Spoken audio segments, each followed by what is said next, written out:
Hey, welcome into the Shop Fix channel.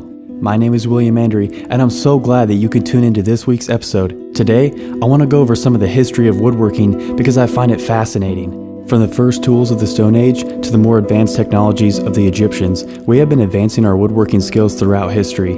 I really hope you enjoy this glance at the past, and if you haven't subscribed to the Shop Fix channel, consider subscribing today.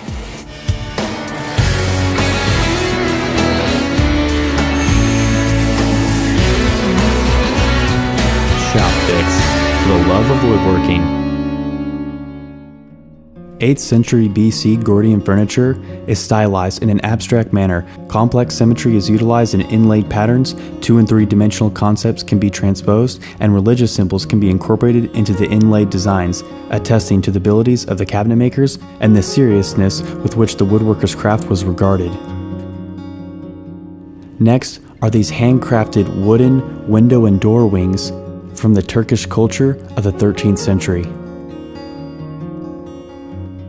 I also found this depiction of a Near Eastern woodworker in his shop, which I thought was really interesting. Throughout the medieval period, woodworking tools of all shapes and sizes were being created. In America, woodworking was embraced, as woodworking class was prevalent in American schools. Woodworking became a viable career as young men trained in woodworking at the Hampton Institute in Virginia. The Industrial Revolution brought steam mills to the industrialized nations as humans began harvesting lumber at a much faster pace. The business of woodworking was lucrative as companies began to mill lumber and process furniture in much larger quantities for the growing population. Young children continued to be inspired by the creative abilities and art of woodworking in America, as well as other countries around the world, such as this school in Norway.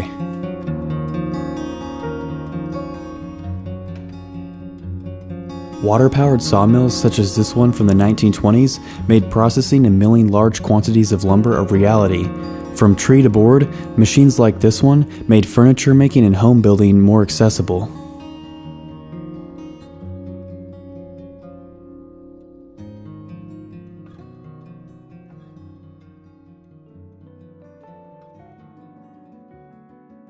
During the 1920s in the Netherlands, clog production was prevalent. Farmers and workers alike sought after clogs to protect their feet during working hours. Clogs are still worn in parts of the world today, especially for farmers, but certainly not as prevalent.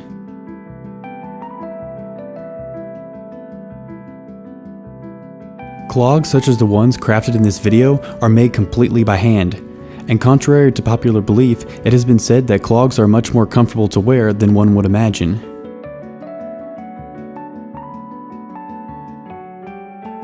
Clogs are made entirely from wood and carved to fit the shape of the foot as shown in this footage. The origin of clogs can actually be traced back to the Netherlands, as one of the oldest surviving wooden footwear comes from the Netherlands and dates back to the 13th century.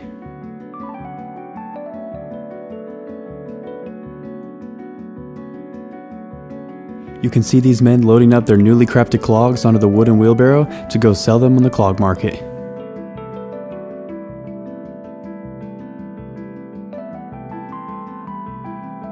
Look how happy this gentleman is with his new wooden shoes.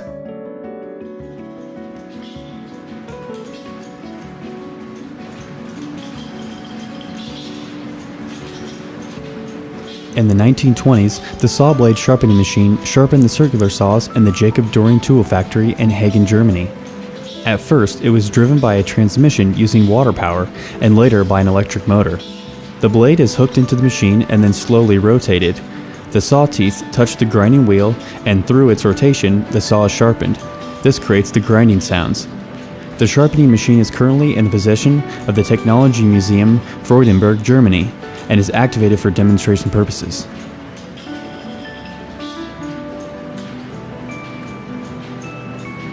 One thing that I've noticed is that prior to the economic collapse during the Great Depression, tools and machines were built from solid materials and were not as limited in their construction as new machines are in the current state of capitalism today. Nowadays, machines are produced out of limited resources and are also produced in the way that eases manufacturing. This is a very interesting picture as a young girl participates in woodworking class, which was usually regarded as a man's hobby and job during this time period. Meanwhile, to have a greater chance to get a job, youth learn a trade in the central workshop of the Committee for Youth Unemployment in Amsterdam.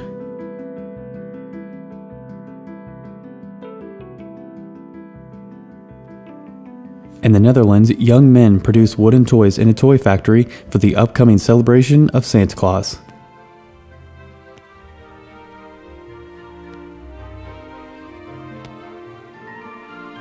The production entails sawing wood, sanding, sawing out wood, spray painting, and assembly in the production of wooden horses on wheels.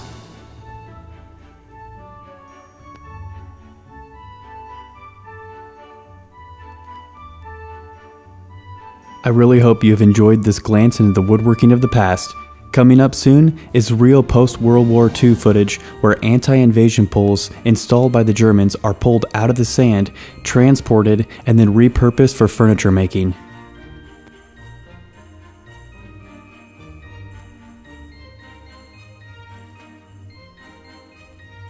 Amazing handcrafted toys. Ready for kids on Christmas.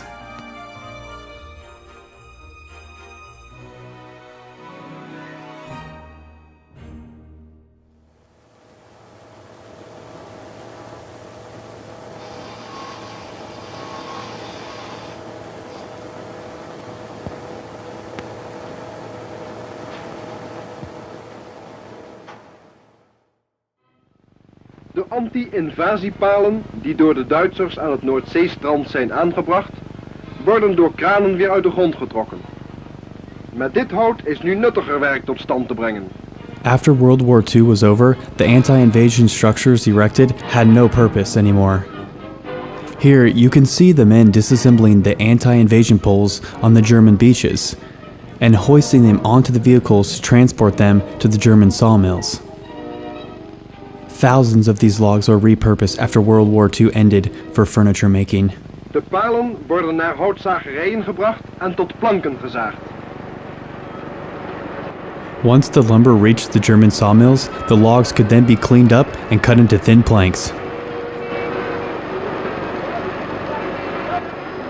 After the devastating effects of World War II subsided and economies around the globe regained their footing, industry flourished and worldwide trade boomed.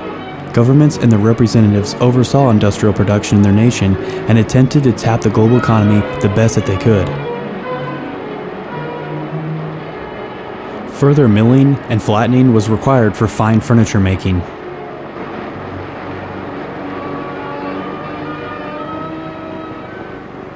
In de meubelfabrieken ontstaat dan huisraad, waaraan vooral in de getroffen gebieden grote behoefte bestaat.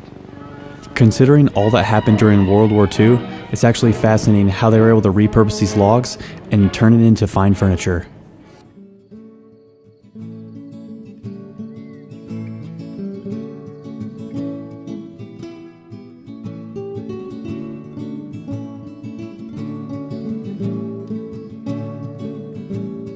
Hand carvings are a feature of woodworking that never seems to lose its value.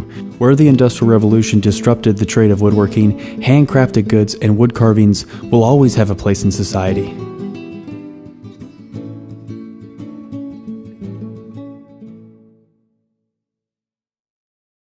Industrial production might have dampened the need for skilled woodworkers, but it inspired others to show the world self-reliance and how to build and do things without big industries. The individuals featured here were a part of a group that devoted themselves to small-scale companies as opposites to multinational corporations. 3 decades later, the multinationals have only grown bigger, and the group fighting for self-reliance and craftsmanship has only grown stronger.